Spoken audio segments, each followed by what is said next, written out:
Hi, welcome to SurvEngCalc Part 9, and in this video I'm going to be discussing a new procedure that I've just added to the SurvEngCalc application. This new procedure is volumes for cut and fill using either the Simpsons Rule or the Trapizoidial Rule. I'm just going to explain the difference between the two methods before we start.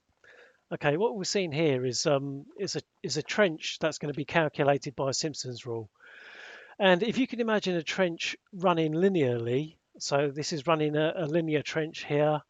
What we've actually got is we're standing at the side of the trench, so the trench has been split straight down a linear split straight down the middle of it there. Okay, and this is what we're looking at going down the trench. The difference between the Simpsons rule and the trapezoidal rule is basically to do with how many segments there are, which is where the amount is the amount of segments where the trench has been divided up to for the calculation. So as you can see, this one here with the blue numbers has got 20 segments in, and it's an even number of segments. If this is going to be calculated by the trapezoidal rule, this would be an odd number of segments, and that makes a slight difference to the way the maths is calculated. But I'm not actually going to go through the way the maths is actually done. There's lots of videos here that will on YouTube that can give you a rundown of how to work it out. But basically, this for the Simpsons rule, that is how it is. This is what the maths is there. Now the segments, although you've divided it up into an even amount of segments for the Simpsons rule, they all have to be the same width. Okay, and that's the same applies for the trapezoidal rule as well.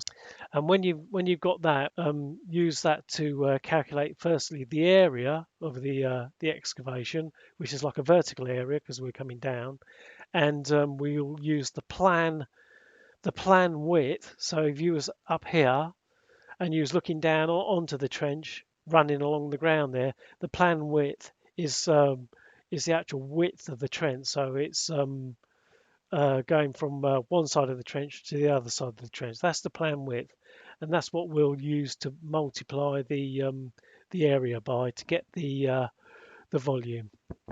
Okay.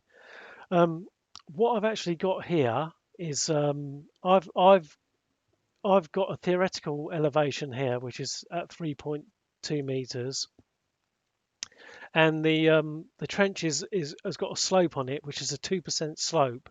So there's a fall of 2% going down this way.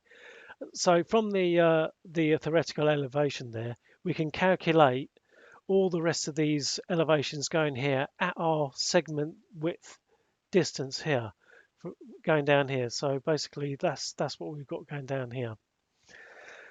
And what we'd do then is once we know where that is there, is we can stake out the top part here or put a spray point down here and use a tape measure and just tape along here all the segment widths all the way along here to the last point of the trench here, to make sure that when we do the levels for it, that they all fall in line here with the theoretical elevation. So you can either put a point there and spray out the points here with a tape measure if it's a nice straight run, or you can use an instrument, say a total station or something, and you can actually mark out these points here and pick up the elevations at the same time when you're going along here. But otherwise, spray them out and pick them up with a leveling instrument here.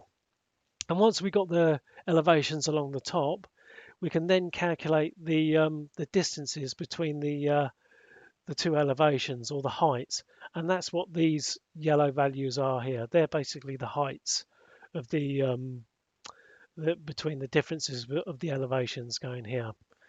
Then once we've got that, we can use the app to calculate the area and the volume, and that's what I'm going to do now. So I'm going to bring up the app, and first of all, I'm going to put the theoretical elevation in, which is 3.2. Put that in 3.2, and now I'm going to put the slope in, which is a negative, so it's going to be -2%, and the quantity of segments, or the segment quantity, which is 20 here, And the segment distance, that's the distance between each segment, it's 5.2 meters. And the plan width. So again, if we was looking down on top of the on top of the trench, it's the width of the trench going from one side to the other. I'm just going to count that now. And basically what that's done, it's worked out all the elevations here, all the way down here. All of these elevations are now worked. Now what I have to do is manually input all the observed elevations. That's what these are, observed elv. All of these elevations going along here. So I've gone out, observed the elevations, now I need to input them. So I've got 21.120. I'm going to put that first one in, and it clears automatically ready for the next one. Now what I'm going to do is I'm going to speed the application up now. Speed the video up, because these are going to take me a little while to get these through here. And when I get to the last one here, I'll come back in and start talking about what happens next. Okay, I'm going to speed this up now.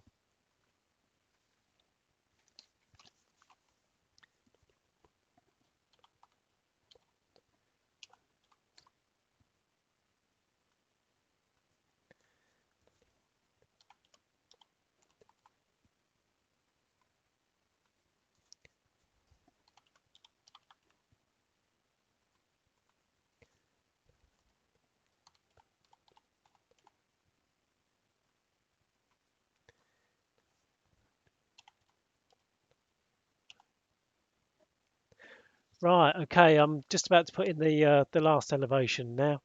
And because the app actually knows how many elevations are going to be put in based on the amount of segments that we've got in there. And it also knows what rule to use, whether to use the Trapizoidial Rule or the Simpsons Rule. So I'm just going to input the last value.